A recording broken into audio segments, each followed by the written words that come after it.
Om Shri Gurubhyo Namaha Harihi Om Om Namah Shri Yatirajaya Vivekananda Suraye Satchit Sukhaswarupaya Swami Ne Tapaharine Om.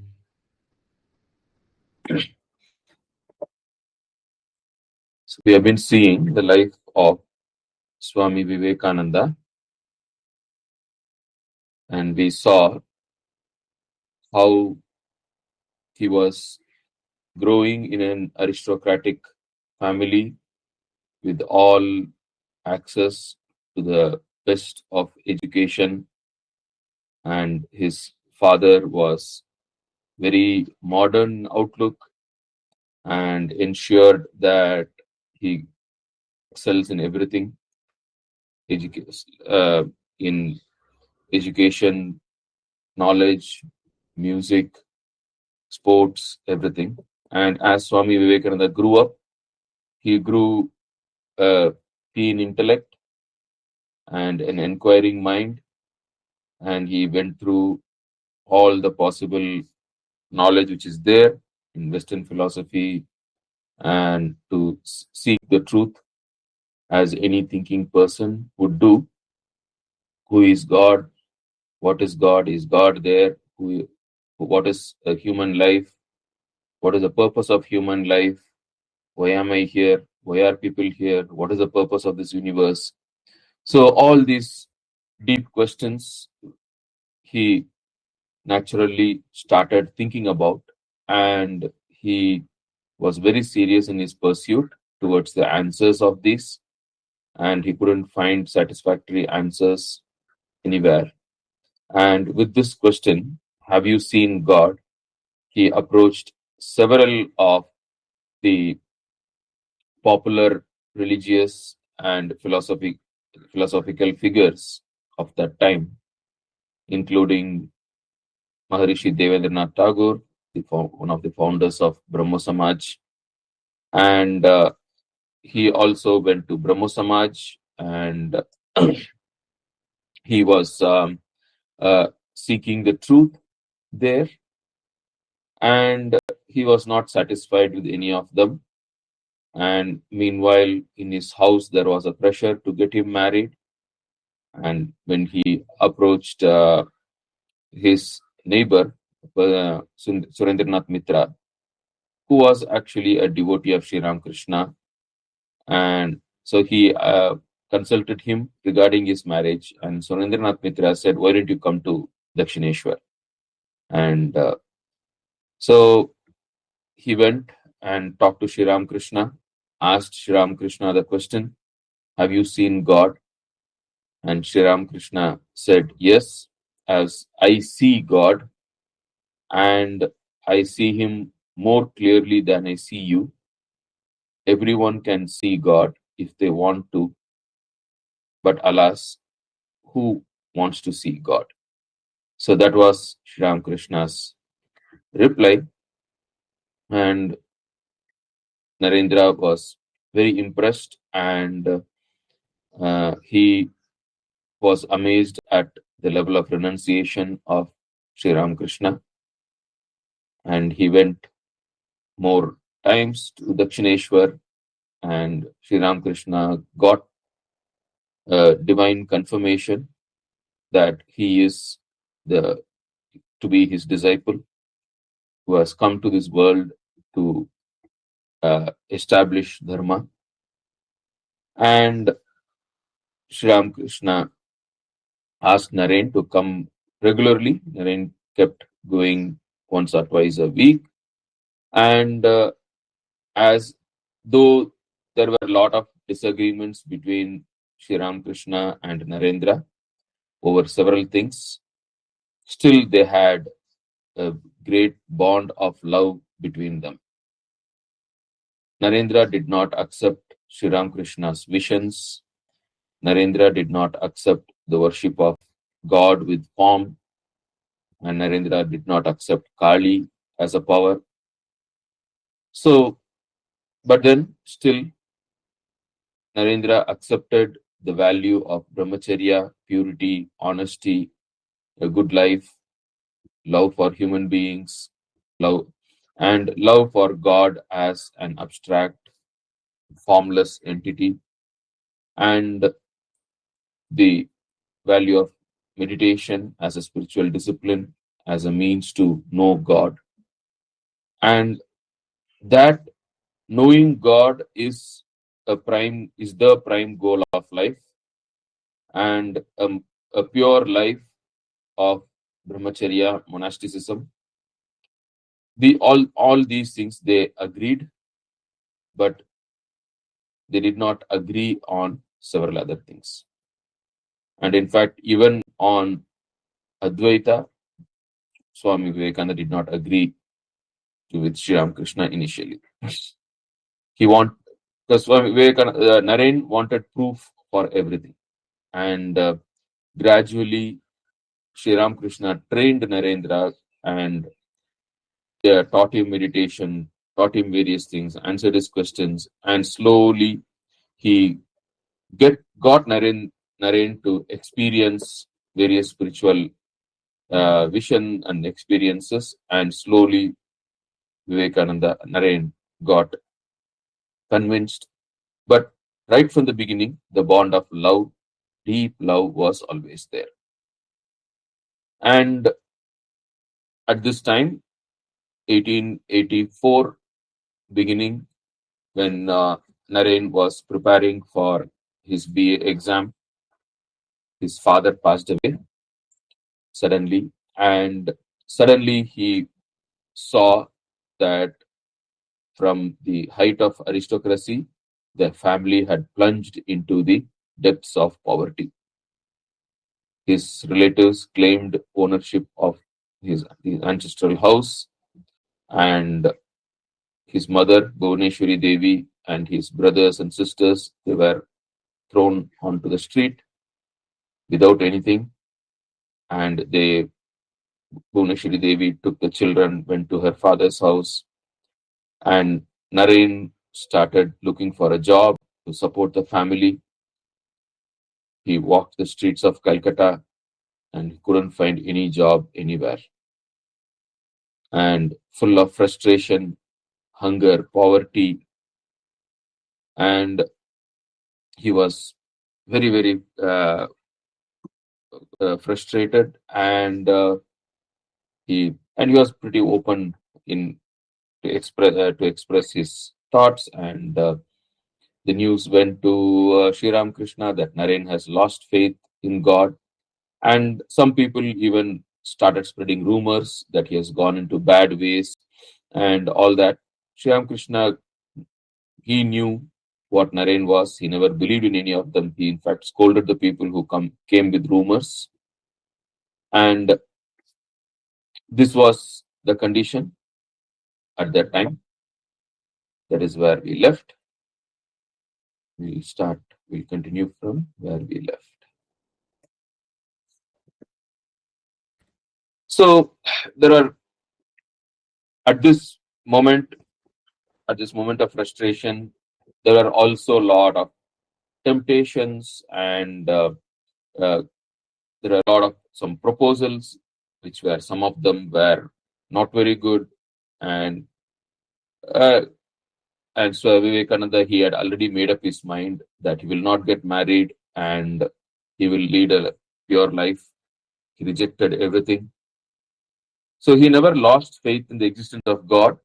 But then at times when he was frustrated, he's, gave vent to words. Does God exist? Is he compassionate? So all those things, when always only the wrong news goes around, right? Then so his father passed away, as I told you, in February 1884, and the summer got over, and the monsoons started, and still there was no end to the poverty and suffering of Naren. And one evening, like, he had no food.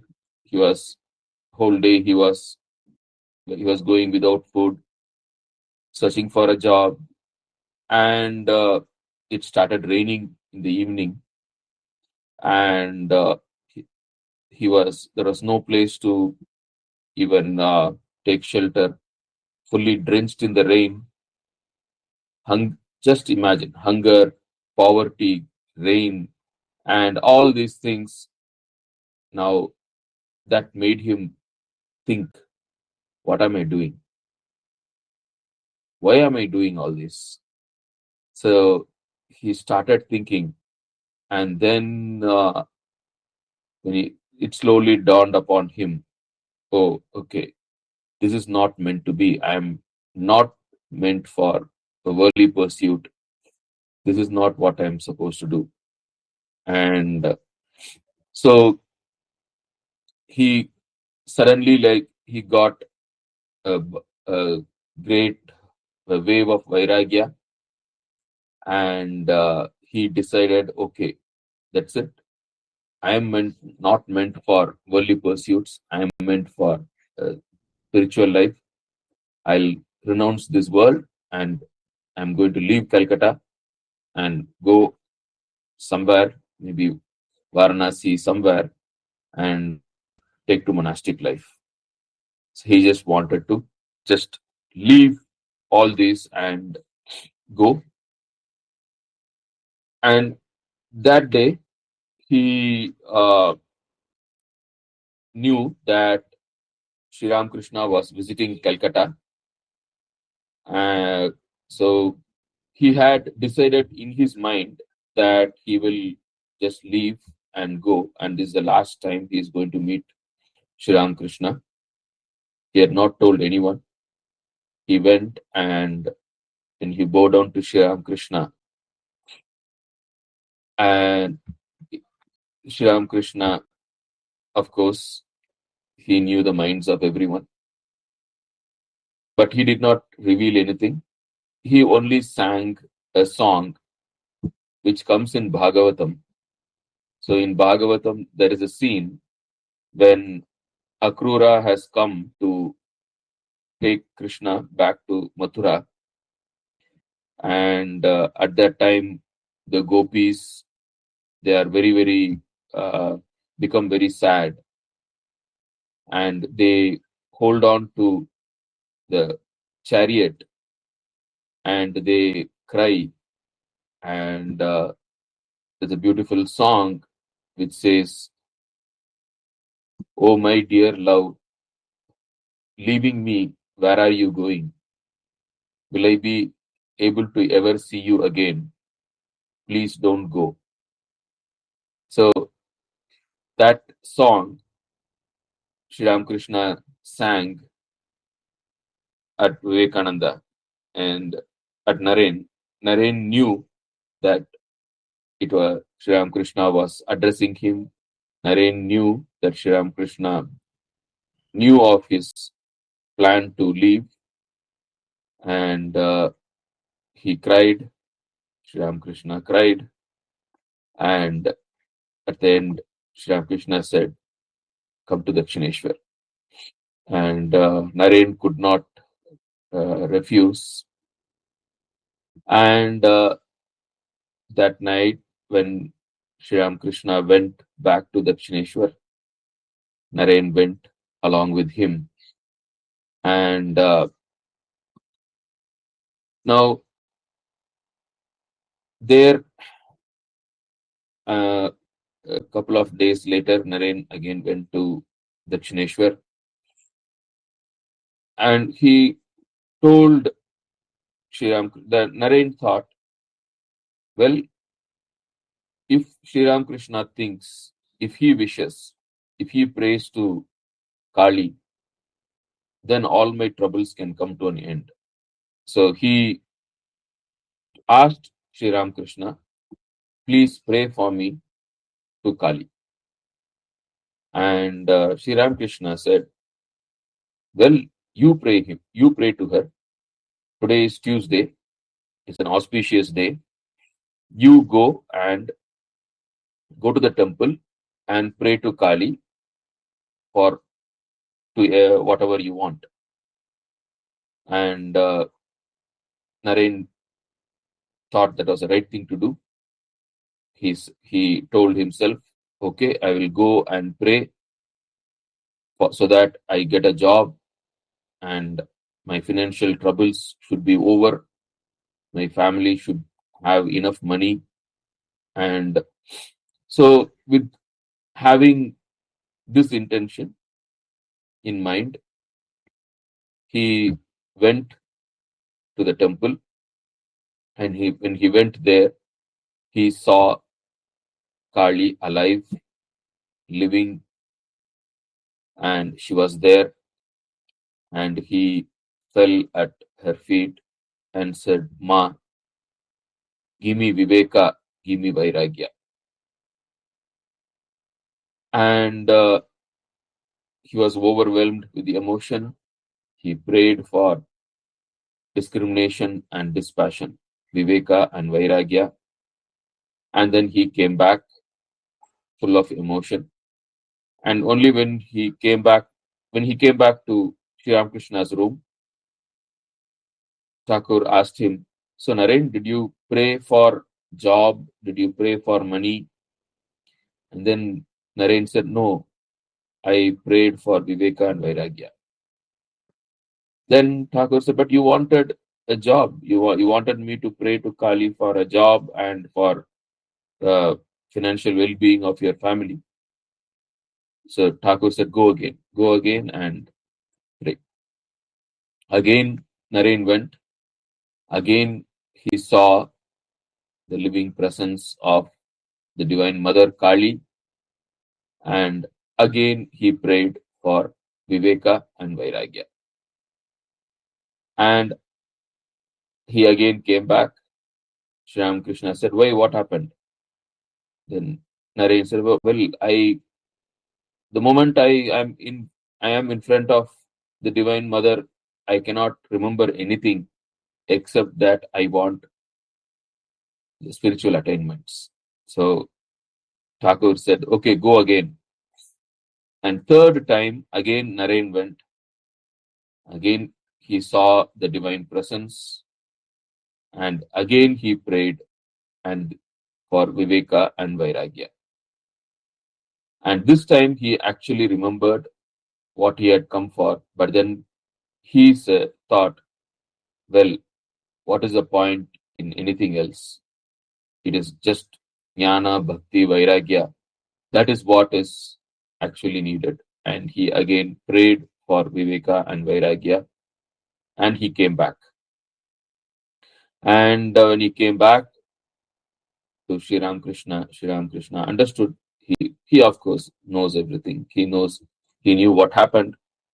And then he said, Naren, see, I know you. You are meant for the mother's work. You have come to this earth to do her work. And you will be a monk. You will take sannyasa. And this is all just temporary passing phases. And Naren knew that Sri Ramakrishna could bless anyone with anything. So he prayed to Shri Ramakrishna. But Thakur, just ensure that my family does not suffer for any want.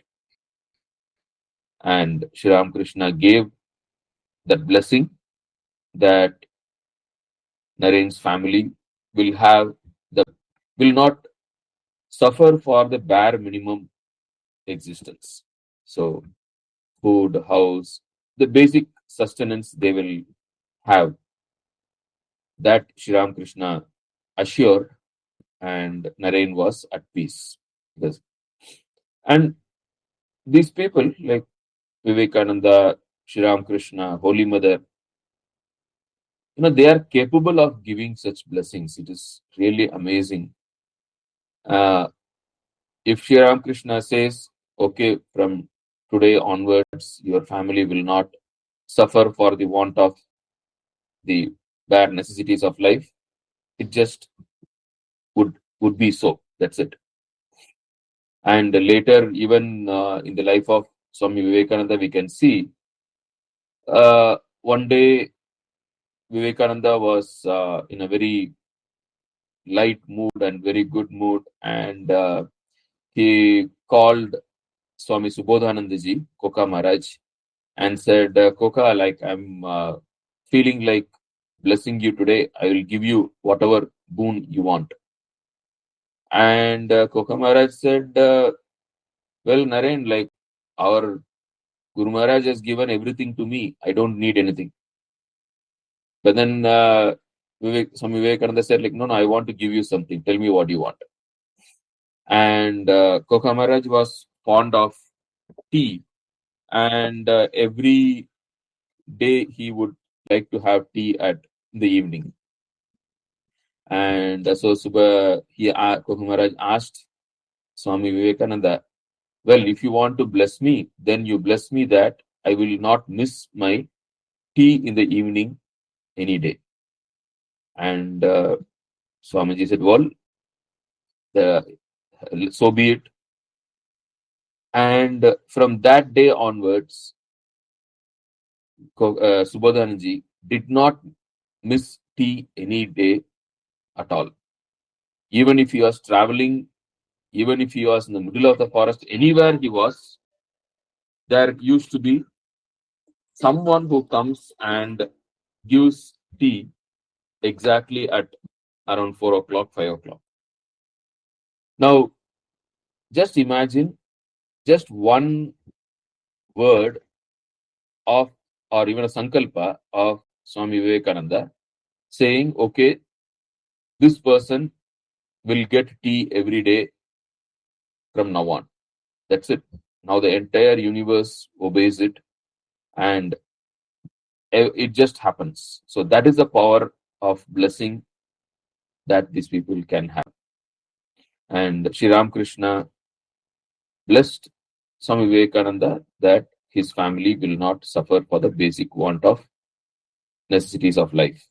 And from then on, things started changing. Vivekananda, his family, he's got a temporary job, and the basic necessities of family were met, and things happened. But more than that, Naren accepted Kali. Now, he was able to accept that, yes, there is the Divine Mother who is running this world, who is running this universe, and who transacts with the devotees, who blesses them. And so the whole idea of Saguna Brahman and a God, a personal God with whom you can transact, and the efficacy of worshipping God through forms, rituals, this whole thing became a reality to Naren from this moment. Till then, he had not accepted the worship of Lord God through forms, names, rituals, and also he had not accepted that Ishvara can be approached through prayer, and Ishvara can be transacted with in this manner.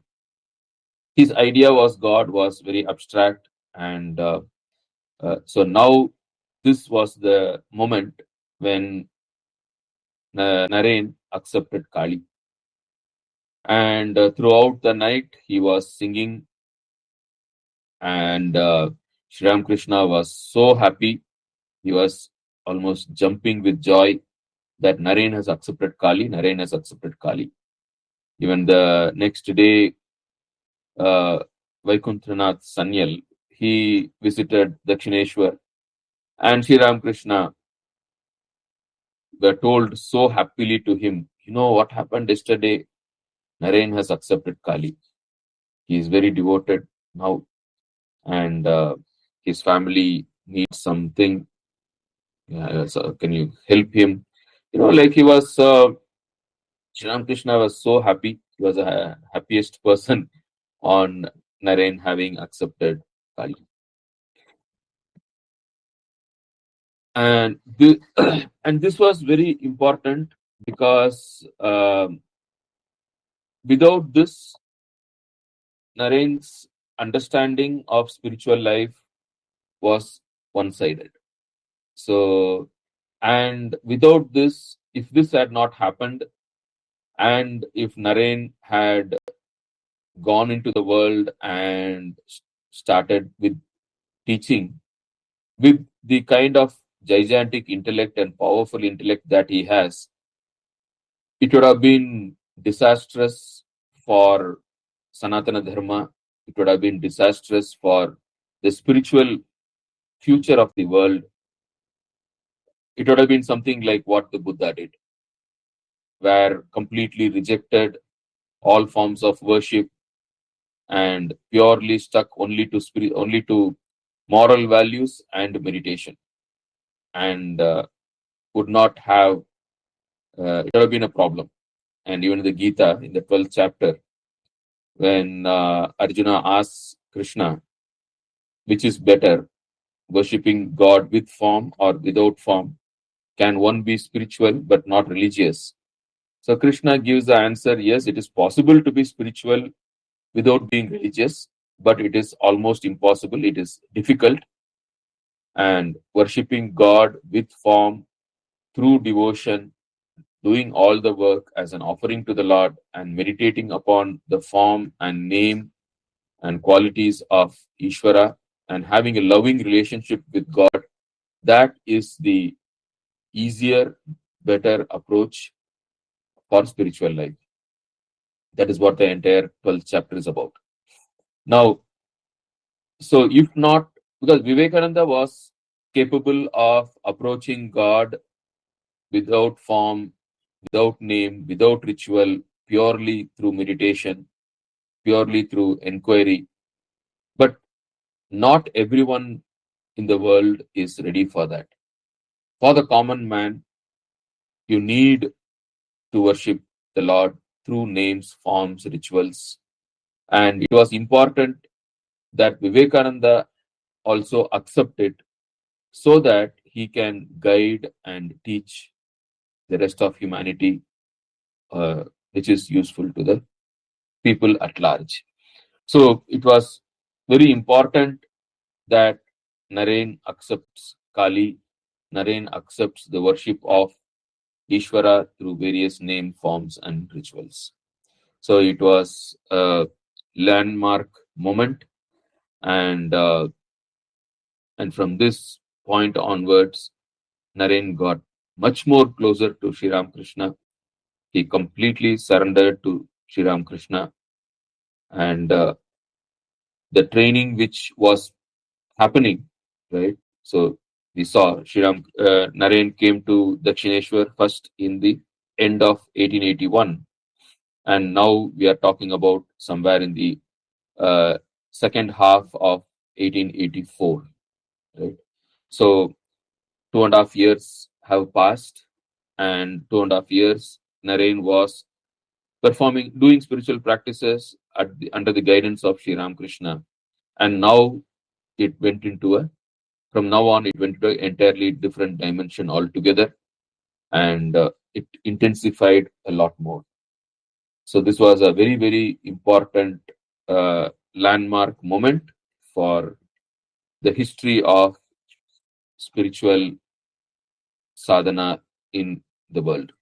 So Naren accepting the worship of approaching Ishvara through forms is a very, very significant event which was necessary for the world. And so once the Sri Ramakrishna was teaching to his disciples, he was talking to them about the Vaishnava's way of approaching God, sadhana, and all that. So in that, there is one place where Chaitanya Mahaprabhu talks about Jivo Daya, compassion to living beings. And immediately Sri Ramakrishna thought about it, and then he said, like, no, who is a jiva to have daya towards other jivas? It is service. Shiva Jnane Jiva Seva. That is the right attitude. So Sri Ramakrishna said this, and that caught uh, Vivekananda Naren, and he said, this is an excellent thing. So the practical spirituality was taught by Sri Ramakrishna, and Naren accepted it as the way forward for the world, for humanity.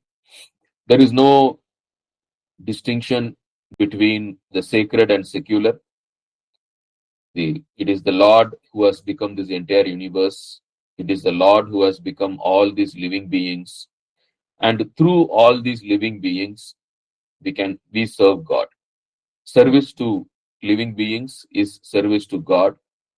Now, this idea of a complete integration of Karma Yoga and right, they are not different. Now, and Jnana Yoga, seeing that the Lord is not different from this world, and Ishvara Sarva Bhutanam Hriddeshe Arjuna Tishtati, Gita says, right? So it is a Lord who lives in the heart of all living beings, and it is a Lord who actually feels through all the living beings. Sarvasya chaham hridisannivishto mattasmritir jnanam apohanam cha. Right? That's what Gita says. So sitting in the heart of all living beings, I am the one who experience everything. Bhoktaram Bhoktaram Yagnitapasam. Right? So he is the one who is the beneficiary of all activities, all service that we do. Now, this idea of complete non-distinction between the world and Ishvara, and every jiva being a manifestation of Ishvara. Mamaivamsho jiva loke jiva bhuta sanatanaha, he says, right? So it is an amsha of the Lord that has become every living being. And that jiva might be an animal, might be a human being, might be rich or poor, might be diseased. And so Swami Vivekananda said, Daridra Narayana, right? And Rogi Narayana, Murkha Narayana. These are all Narayana. Just because he is a Daridra, he is a Rogi, he is a Murkha, doesn't mean he is not Narayana. In spite of all these things, it is Narayana who has become that Jiva. And serving that Jiva is serving God alone. Right? So, in one place, Swami Vivekananda says, there is no God other than the sum total of all living beings. There is no other God other than the sum total of all living beings. So that is what Sri Ramakrishna taught, and this was the teaching which was needed for this world. Religion, not just in the puja room, not just in the caves, but in the world, amongst the people, and serving human beings as spiritual sadhana. Now, that is the great teaching of Sri Ramakrishna. The biggest sadhana is to serve living beings. And it is nothing different from what Krishna says in the Gita. Etu sarvani karmani mayi sanyasya matparaha, he says. All actions surrender to me. There is no distinction between sacred action and secular action. And serving people is serving God. So, this teaching is what this practical Vedanta is the teaching of Gita, and that is the teaching of Sri Ramakrishna. And the entire world and even Sanatana Dharma had forgotten this point, had missed this core of the Sanatana Dharma, and that was the cause of all the problems that the Indian society was facing. Caste discriminations, poverty, hunger, and lethargy, and selfishness, all kinds of problems which were there in the society among people could be traced back to not having understood this aspect of Sanatana Dharma. And this is what Sri Ramakrishna taught, and Swamiji lapped it up with full hunger and vigor, and he vowed that this teaching of the master he will spread to the world, he will put it into practice, he'll spread it to everyone when the opportunity comes. And this is what Swami Vivekananda, his life mission was this. And later Swami Vivekananda said, like, the divinity of man, right? So I am here to remind every human being his divinity, his innate divinity, and when that is done, then everything else will follow. So this is the teaching. This is, in fact, this is the core teaching of Sanatana Dharma, of Hinduism, and Sri Ramakrishna brought it out, and Swami Vivekananda spread it, gave it a good shape, and spread it to the entire world. So all these things started forming shape at this time, from this time. And Narayan became the leader of the disciples of Sri Ramakrishna, and he was also so the main role of Narayan was to interpret Sri Ramakrishna's words in a way that can be made practical. And of course, Sri Ramakrishna himself gave a lot of practical instructions. But some of Sri Ramakrishna's teaching might be a passing remark, might be, too abstract. And Vivekananda helped his Sri Ramakrishna's disciples to understand his teachings and how to put them into practice. And so that Narayan was very, very close to Sri Ramakrishna. He could understand exactly the pulse of Sri Ramakrishna's thought. And he was able to exactly bring out the intention of Sri Ramakrishna. And then 1 year went away, and this way. And in October, Sri Ramakrishna started showing signs of illness. And so it started happening even right from the summer of 1885.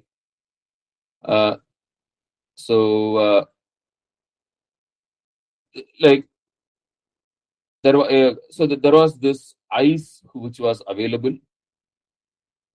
So in those days there was no refrigeration or air conditioning; those technologies were not there. So what they used to do was they used to cut huge chunks of ice from the regions, like in northern Canada and places where ice was there, and it used to come in ships packed in hay, and then it used to be sold in Bombay, Calcutta, Chennai, Madras, these places. And and ice was a delicacy, and it used to help manage the summer heat.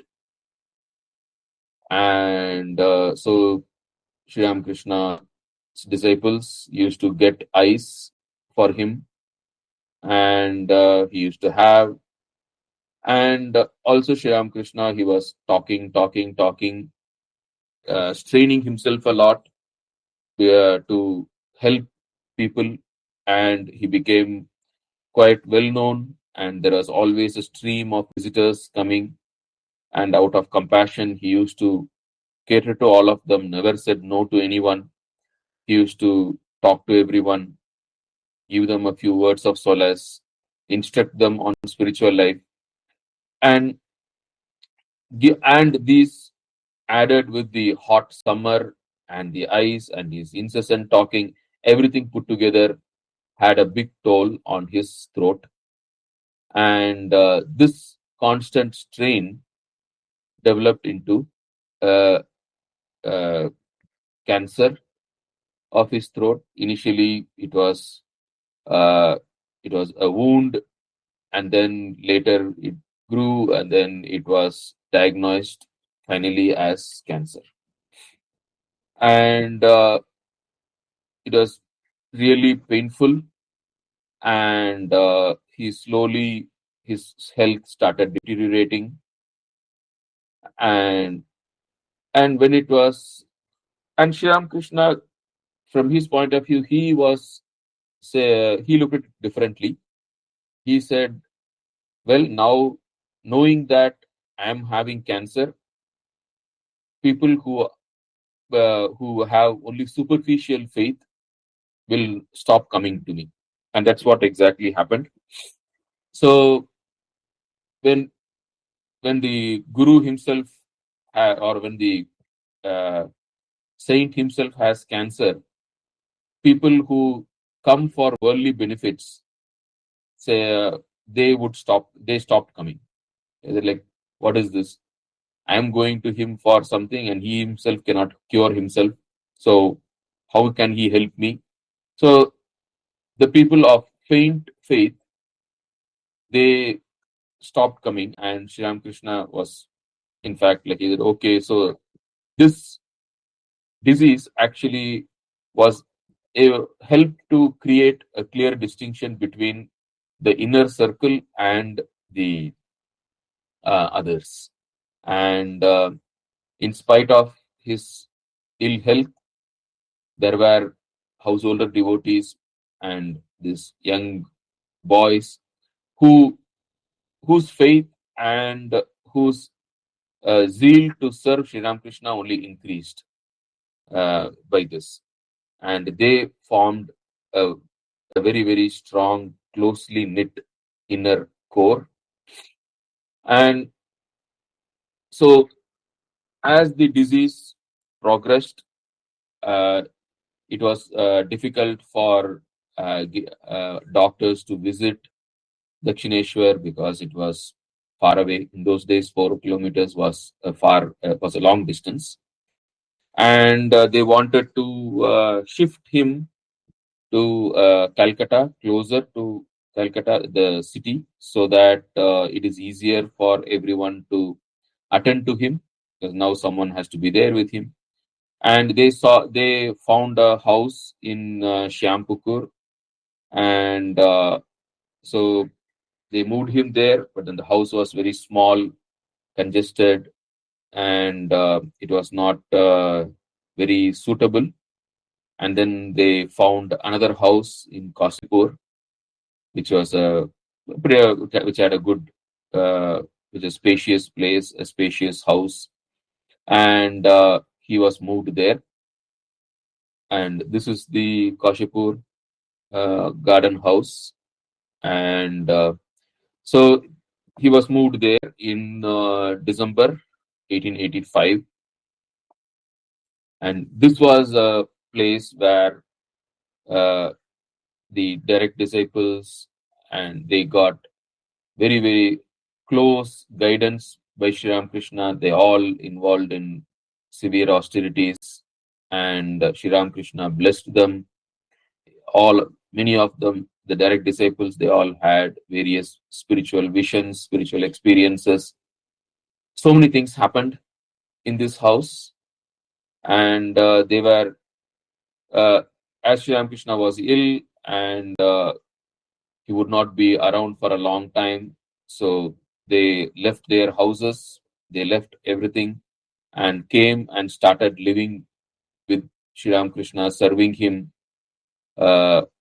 24/7. They were here, and that, in a way, like, created a much, much closer bondage between the guru and the disciples. And the disciples also, like, having given up all other pursuits, they spent full time in spiritual practices under the close guidance of Sri Krishna. And they served, they nursed Sri Krishna. And the householder disciples, they funded, they helped by providing money, provisions, and everything for Sri Ramakrishna's treatment, and also like when all these boys now came and started living here, provisions for them, everything was the full support was given by the householder disciples, Ramchandra Datta, Surendranath Mitra, right, and even Jaddu Malik, Shambhu Malik. So a lot of people were supporting this, and of course the guardians of the young disciples, like they opposed that these boys were ignoring their studies and spending time here, and so and Naren also, like he was the lawsuit in his and still house was going on, and he balanced between here and there, and still Naren was the leader of the group. He held the group close and guided them, and this Kasipur became the spiritual hub where Shri Ramakrishna was there and Naren was there, and all the direct disciples, the future monastic disciples, they lived here and did a lot of spiritual practices. And the householder disciples came now and then, stayed for short periods of time, got guidance. So all those things happened, and a few interesting incidents. So all of us know on January 1st, 1886, Shri Ramakrishna was feeling slightly better, and this is the house. The first floor is where Shri Ramakrishna's bedroom was there. He was there, and he was feeling better, so he got down the steps and he walked along this path here, and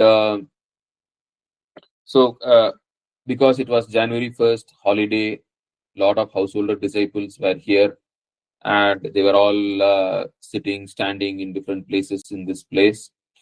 And Shri Ramakrishna slowly walked, and this is a mango tree.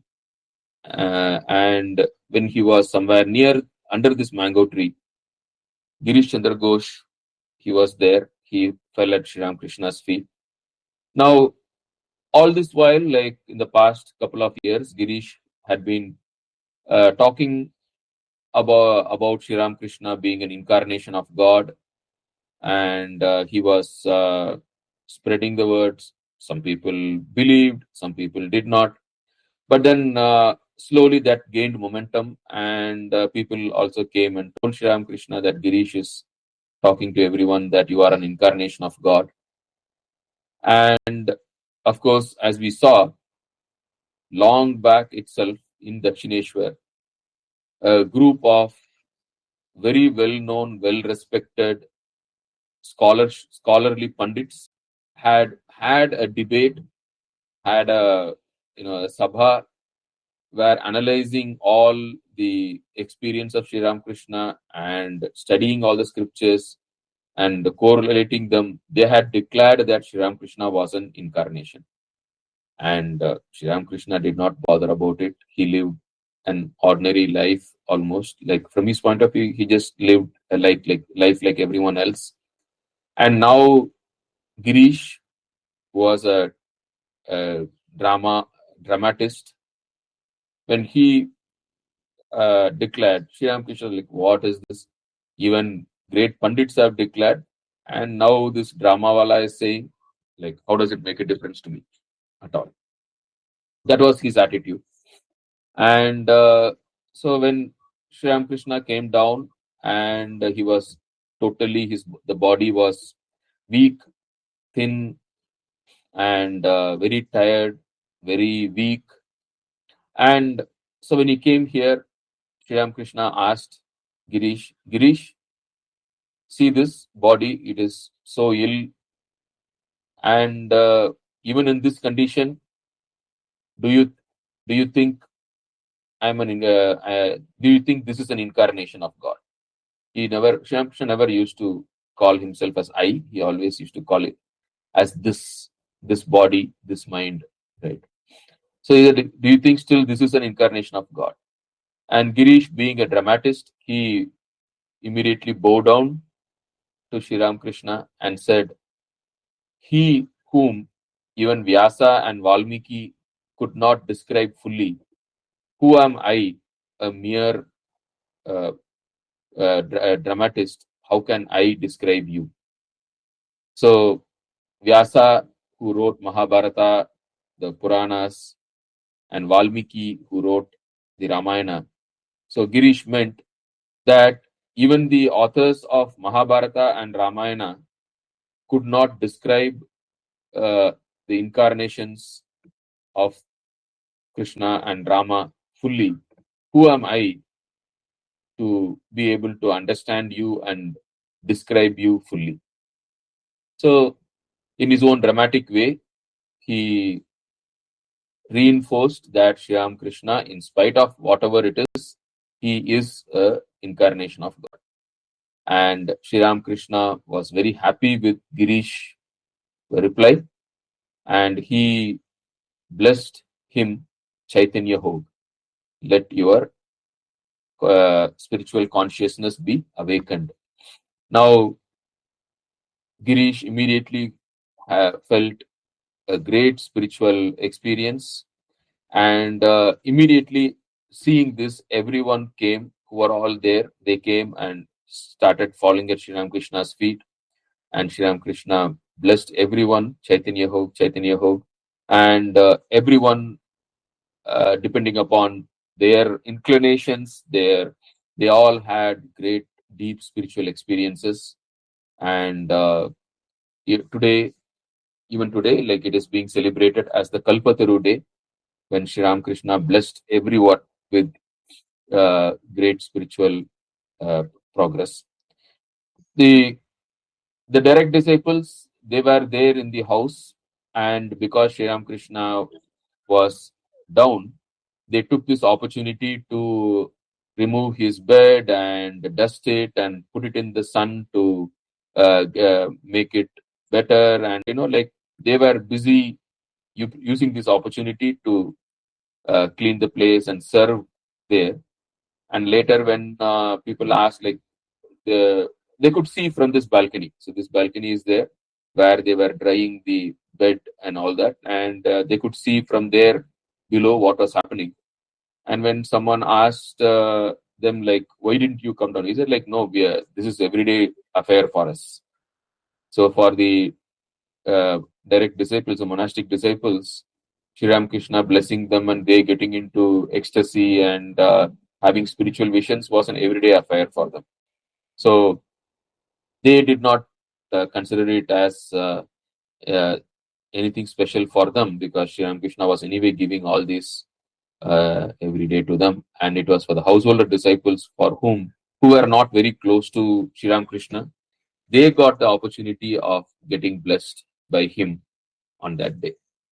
So the mango tree where this happened, his house, the room, everything is there in Kashipur Garden House, and you should all go and see. And there are other several significant things which happened here.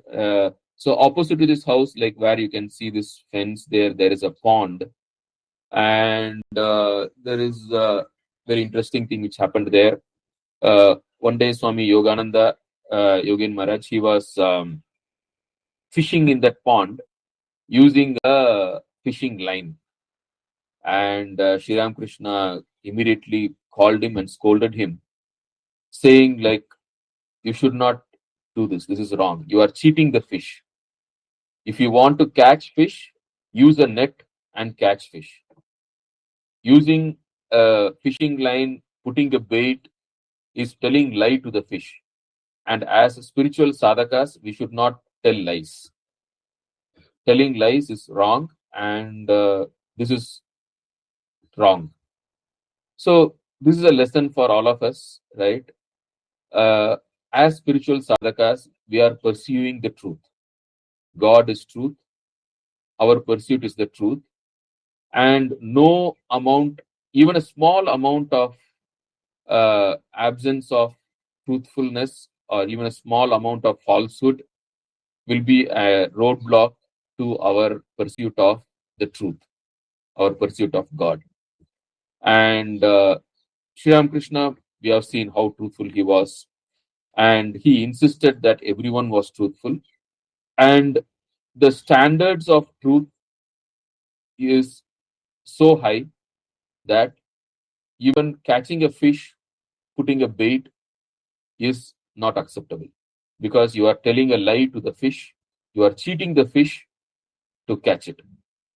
Whereas if you use a net, then yeah, that is not telling a lie. Yeah, you want to catch fish, use a catch using a net. Don't cheat the fish, don't tell lie to the fish. Now, there was a great teaching which happened. And so one day, Shri Ramakrishna was, of course, like he was very ill and in the bed, could not even get up by himself, very weak. So that was a condition. And Holy Mother saw suddenly that Shri Ramakrishna was running down the steps, running out into the garden, like somewhere. And then after a few seconds, he was again running back and coming and lying on his bed. And Holy Mother saw this, and then she came and then asked him, "What is this?" And he said, "Why? What happened?" And she said, like, everyone is thinking that you are ill, and I saw you running down and going and coming back. And then he said, "Oh, you caught me." So then he explained to her that the boys were planning to have uh, uh, planning to meet under the palmera tree at the corner of the garden house, and they were planning to sit there and have some snacks. And there was a cobra under the uh, palmera tree, a very violent cobra.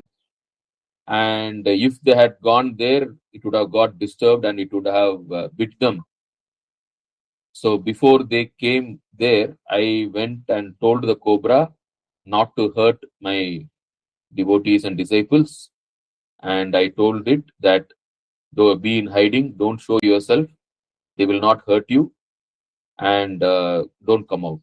And so they are safe now. So Shriram, so basically, like, what we understand from this is this whole idea of this his disease, and it is just a drama by the divine, right? And in fact, there was a time when looking at him suffering, the disciples said, like, why don't you pray to the divine mother, like pray to Kali to cure your throat? He said, like, no, I have already given up my uh, all concern for worldly life. I'm a sannyasi, I cannot pray for uh, such things. And then the disciples persuaded him and said, like, at least for our sake, please tell the mother that you should be able to eat something so that you can be healthy, so that you can continue to teach us and you can give spiritual instructions to us, so that we will get benefited. And Shri Ramakrishna was about to pray, but then Divine Mother stopped him and then said, "Why isn't it enough that you are eating through so many mouths?" And Shri Ramakrishna scolded his disciples, "You salas, you asked me to pray to the mother like this," and this is what she replied. Uh, and he was very simple, and so basically, like, this idea that I am eating through all these mouths, right? Which is a very, very significant thing. Like, that is the Advaitic vision of the Jnani, right? Uh, all of us, we are not this body, we are not this mind, we are not restricted to this body. This body is just one body, just as so many bodies in this universe. And we are all eating through all these bodies. And there is no distinction between the one jiva and the other jiva. And it is the same, right? Uh, in fact, like the Gita says, right, like, that it is the Lord who eats through all the mouths and digests the food which is eaten by all living beings. Right? So basically, like that idea, uh, that was what was conveyed by Divine Mother to Sri Ramakrishna, and that was the mind frame of Sri Ramakrishna also. He was fully aware of his divine nature. He was fully aware that it was the divine Ishvara himself incarnated through him, and with that he, with that full awareness, he was transacting with his disciples, blessing people, and that's what happened. And in between, Naren always had a deep inclination to go to Gaya, and he had a soft corner for Buddha. And in between, he, for a change, he and some disciples went to Bodh Gaya to visit there in April, and they came back. And after they came back, Sri Ramakrishna asked, "What did you find there that you did not find here?" And they agreed with him that everything that anyone needed for spiritual life is God can be found with Sri Ramakrishna. So we say Sarvadeva Devi Swarupaya, right? Sri Ramakrishna Namaha. So there is nothing that is not there in this order, like with Sri Ramakrishna, that is available anywhere else.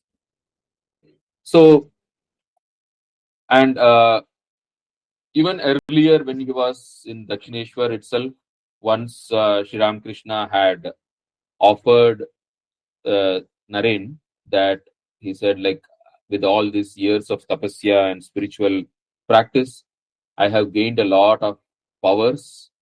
I want to transfer all these powers to you so that you can do good to the world. Do you want them? And Naren asked, will these powers help me to realize God? Will it help me to, will it increase my devotion to God, my love for God? And Guru Maharaj said, like, no, it will not. The supernatural powers will not increase your faith in God or love for God. In fact, it might make you arrogant and make you even lose the track. Then Naren immediately said, like, no, then I don't want it. And it is not that he did not know what the supernatural powers were. Right? We all have read in the scriptures, Mahima, Garima, Mahima, Lahima, right? Like Garima. So there are Ashtasiddhis, which everyone knew Sri Ramakrishna had. And Sri Ramakrishna he knew everything. He knew the innermost thoughts of everyone's minds. And so everyone knew that he had all these powers, even though he'd never used them. Very rarely for the welfare of some disciples, some devotees, he might bless them. But then it was very obvious that he had all these powers and he wanted to transmit them. And Naren said no, because if it is not going to help me in my spiritual life, then I don't want it. And Sri Ramakrishna was very happy with the reply. And again, in Kashipur, he asked Naren, I want to transmit my powers to you. And Naren again said, like, no, I just want God realization. I just want God. I don't want anything else. And the time in Kashipur, Naren was full of blazing spirituality and renunciation, uh, with severe austerities he was doing. He wanted to somehow see God, and he wanted to have the experience of samadhi. So he was very, very seriously pursuing spiritual life. But and later, a few days later, Sri Ramakrishna blessed uh, Naren, and he said, "I have transferred all my powers to you. You will, by this, you will do the mother's work. You will achieve great things in life, and in a sense, like you will do mother's great work of the mother will be get done through you." That is what Sri Ramakrishna blessed him. And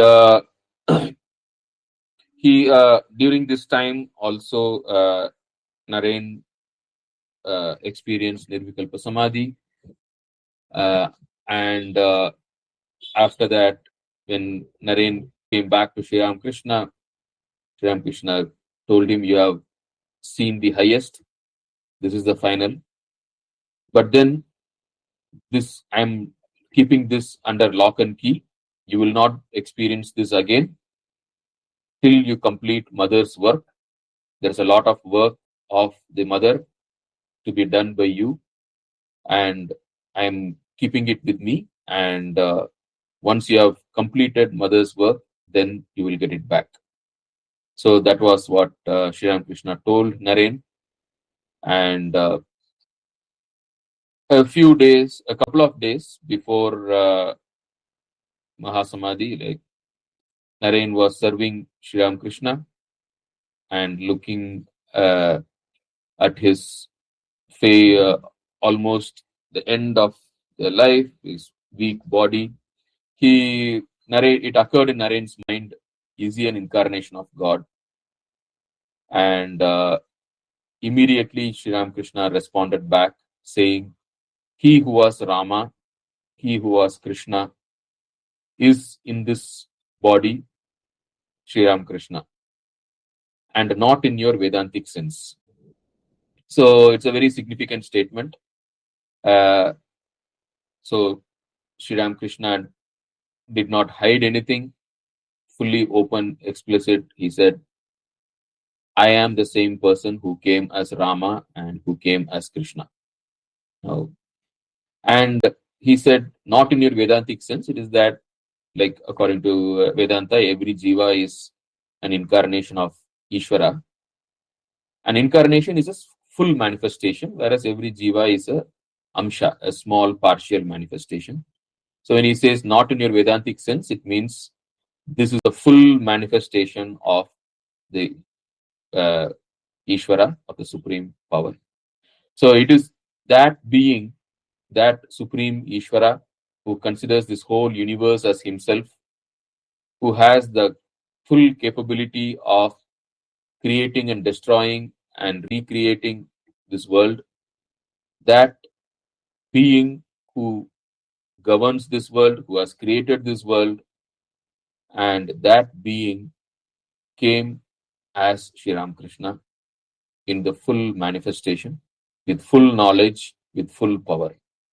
Now, that was declared by Sri Ramakrishna 2 days before he left the body. On August 16th, 1886, Sri Ramakrishna, he felt very weak, and he was there, and Shashi Maharaj was there.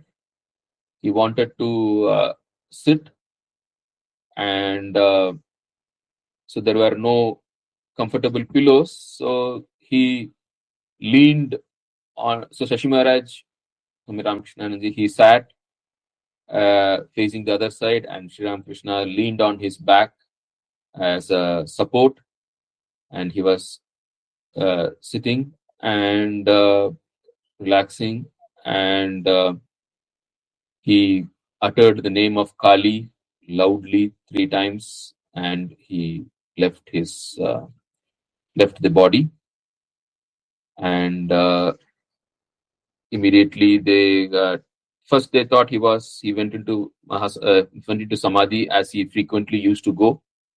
But then even after a long time, he did not come back, and they chanted the name of God, and he did not come back to consciousness. Then they immediately called the doctor, Mahendra Sarkar, and others, and then they came, they checked, and then said that he has already left a few minutes back.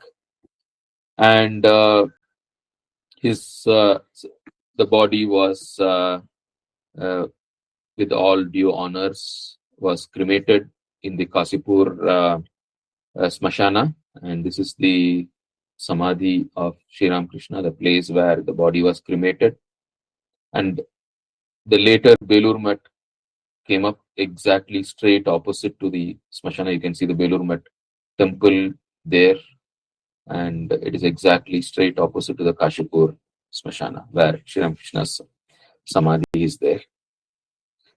And the disciples performed the last rites, and they realized the master's spirit was continuing with them, was there.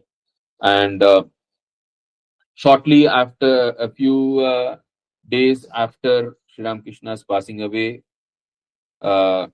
they saw him in a vision. All the direct disciples saw him. And even when Holy Mother was about to remove her bangle after Sri Ramakrishna's passing away, he appeared to her and then said, like, no, don't remove your bangles. I'm not gone anywhere. I'm here. It is just like going from one room to another room. So even though the body is gone, he continues to be there. And even today, he continues to guide people on their spiritual lives. And he is available for both for visions and for close spiritual guidance. He continues to guide thousands of spiritual aspirants, and several people are seeing him even today in visions. So he's not gone anywhere. It is just that earlier with the body, it was restricted to one space and time, and now without the body, he is available everywhere without any restriction, much more tangibly and much more really than when he was in the body. So he's not gone anywhere. It is just that the body is left, and he's available much more powerfully, much more tangibly to anyone who wishes. So with this, we'll stop here, and we'll continue tomorrow from the life of Swami Vivekananda as it continues after this. Om Namah Shri Yatirajaya Vivekananda Suraye Satchit Sukha Swarupaya Swamine Tapaharine. Om Shri Ramakrishna Arpanamastu. Jai Ramakrishna.